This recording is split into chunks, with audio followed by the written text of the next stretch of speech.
This is everything inside of Grow a Garden as a new player. So obviously, once again, what is up, ladies and gents, common intro. This is everything Grow a Garden you need to be doing to pretty much make basic progression. So when it comes around to, like if you find yourself stuck when it comes to progression, this is pretty much what you're going to do to get past that bump and pretty much start actually making your way toward now. Now, obviously, there are a lot of things that go into this. So mainly, make sure you do stay till the end, because if you are stuck, right, like you can't get past, you can't make it into the billions of money, or you can't grind enough or get the event track done fast enough, right? This is how you're going to do pretty much all of that. So starting off, what you need to first note inside of Grow a Garden, when it comes to making basic money, the main thing to hyper focus on is mutations. Obviously, I'm probably too far from my mic. Hold on.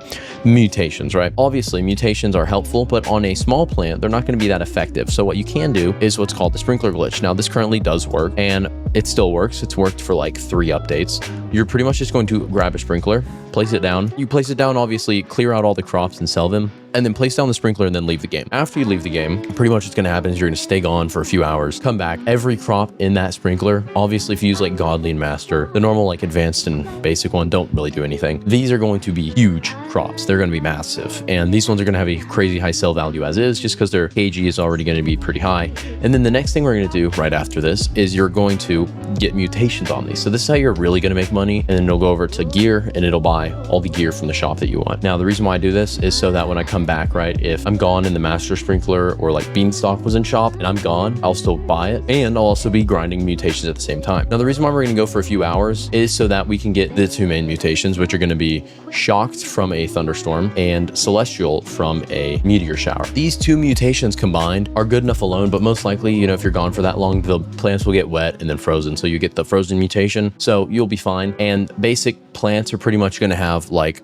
a multiple 100x sell value on top of that, making them worth a lot more pretty much. And then after you've done this, you're going to obviously sell them. Now, the next thing you can do is obviously join a Discord server that's going to have a stock notifier. It is very hard to like get the right crops and better crops. So what you can do is join a Discord server. So our Discord server, at least, as you see, dragon fruit was in stock earlier. You can see what's all in stock, what things are in stock, and then what time they're in stock. And then you can also see we have egg stock, weather stock, not weather stock, weather notifier. And these are going to obviously notify you based on these events. So this is pretty much how you're going to get these things without having to constantly be in the game. And so you can join in, buy the seed, plant it down, and leave. And obviously if you're doing the sprinkler method, include that into your... Now, after doing this, you should be able to eventually, after like a few days, get enough really, really good crops, like a bunch of beanstalks, a bunch of cacaos, a bunch of blood bananas and moon melons. After you've grinded these enough, this is going to allow you to, obviously from like the blood moon stuff, if you hop on every hour and join a server with a blood moon, get those. And then additionally, obviously join for a lunar, you get the join for the lunar shop, and then you buy the celestial berries, weird word, and then you join for the blood moon and buy the moon melons and the blood bananas. This is going to pretty much guarantee the ability to buy, like, just get better crops without obviously having to stay in the game. Now, after you've done this, obviously, another thing to note is pets. This is going to be pretty much the beneficial factor when it comes to progress in the game. Now, if you can luck out and get some pet like raccoon, you're a lucky guy. Like, raccoon is so hard to get. And what the raccoon's going to do is pretty much like just go over to a crop, and just steal, and then it's going to leave. And this is going to every 10 minutes, right? So you can get pretty good progress. So if you can get like a plant that sells for like 10 million, eventually once you get enough mutations on a, like a moon melon or something, this is so easy. And then you're going to say like have on your, sell that, and then wait till, once again, with the Discord server notifier, wait till there's like a beanstalk in stock, and then go and buy the beanstalk seed, obviously. And then what you need to do with this is plant that beanstalk on that alt account, right? So it buys it with like the millions of credits you give it, or shekels. It'll be able to go over and always obtain that beanstalk. Or another way you can do this is mushrooms. Mushrooms have really high base sell value since they are one-time crops. Once again, if you didn't know that, and I did a plant rundown in a video one time, and pretty much crops that you do buy and plant one time are going to have higher sell value than the ones that can be replenished and grow plants. So obviously, meaning if you can get your hands on like a mushroom, get it really big, get golden if possible, then get shocked, frozen, all sorts of weather events, anything possible imaginable. And then additionally, if you can also get like an admin weather event like chocolate from Chocolate Rain, and then Disco, and then eventually Twister and all the other ones that they have up their sleeves, this is going to allow you to get a very, very nice selection on this thing. And then obviously you throw in the raccoon, and it's only going to pull that. So if say that thing sells for like a few 100 million and a billion, you're going to be getting that every single 10 minutes, pretty much meaning you're going to be making literal billions an hour. Now, the next thing is going to be like, you don't have to give a crap about decorations. I don't really give a crap about decorations. Once again, they're just, I like doing this with mine though. Now, the decorations, you know, this is just to spaz up your base. Mine's like this. People can do really cool stuff. That's more like of an artistical design, like based on what you want, if you like it or not. And then additionally, if you get past the hurdle of being stuck at money, when it comes to event tracks, right? Events in any way, these are always going to usually be hourly events. Like the next one that's coming up with the busy bee, there are leaks to this is going to be an hourly event with like the bees go out and they pollinate your plants. You take the pollinated plants and then you feed them to the honey thing, and then the honey thing is going to convert it into honey coin. Now these honey coins are then obviously going to be then obtainable for buying event stuff. As always, this is a new system. I really like it. And what this is going to do is pretty much this hourly event, same way with the other method, right? For AFKing mutations, you're AFKing the mutation, but it's this event mutation. So when it comes to event track quality and all this, do note this size. So this one I saw in the screenshot here, I'll pull up the screenshot. The kilogram weight is very important when it comes to the value that the thing has. So in this screenshot, as you can see, the kilogram value is going to really benefit it. So whenever you're trading in to for this event, so by the time you're watching this, if you're late to watching this, most likely this is going to be the active event.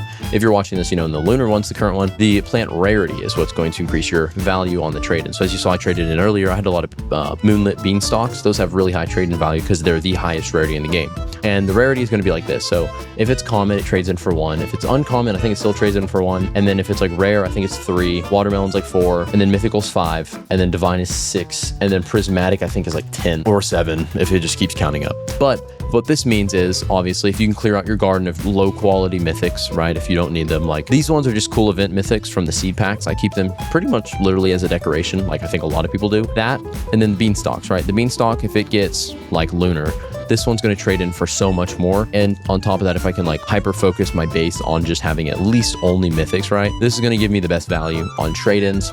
This way I can obviously just get a better return when it comes to this. Now, the next thing is once you are grinding these, the one thing to note is with pets, right? If you haven't obviously checked this out, if you want to if I want to put down a pet, right? You see this, you must have your max pet equip is 6 out of 6. If you try to do this, it would say 4 out of 4. Reason for this is I can equip more pets than most starter players can because I've done the pet track. Now the pet track, pretty much come over, show me pet info, and it's going to have this, right? So there's info, it's going to give you the percentage of egg spawn rates, yada, no one cares. Then there's this thing. So trade in pets for extra equip. So what this means is, as you see right here, if I want to get an extra pet equip, I need to trade in a pet for at a certain level. So it's level 30, and then 45, and now it's level 60. So if I want to get another pet equip, I need to get to level 60. I think the most pets you can equip at once is 8. And then same way with trading in pets for extra egg equips. This means you can have more eggs hatching at the same time. So like for me, I have a lot of these eggs. So let me find them. These night eggs, I usually have 80 night eggs. I have a lot of these. And when it comes to night eggs, obviously this is how you get the raccoon. So it's a 1% from the raccoon, or for the raccoon.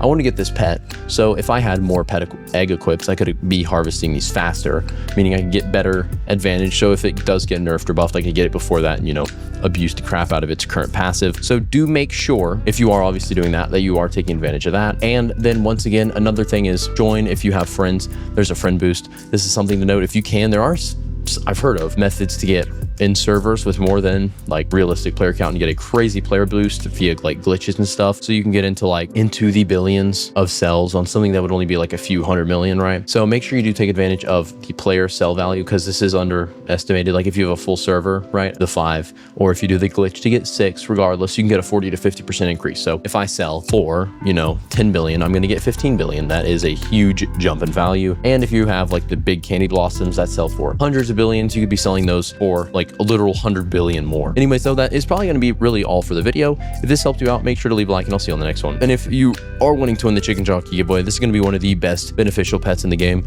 I'm giving away a few of these, and to enter into the giveaway, it's simple. All you got to do is subscribe and comment your username down below. I'm obviously going to be checking if you are actually subscribed, so do make sure you subscribe before commenting, and I will once again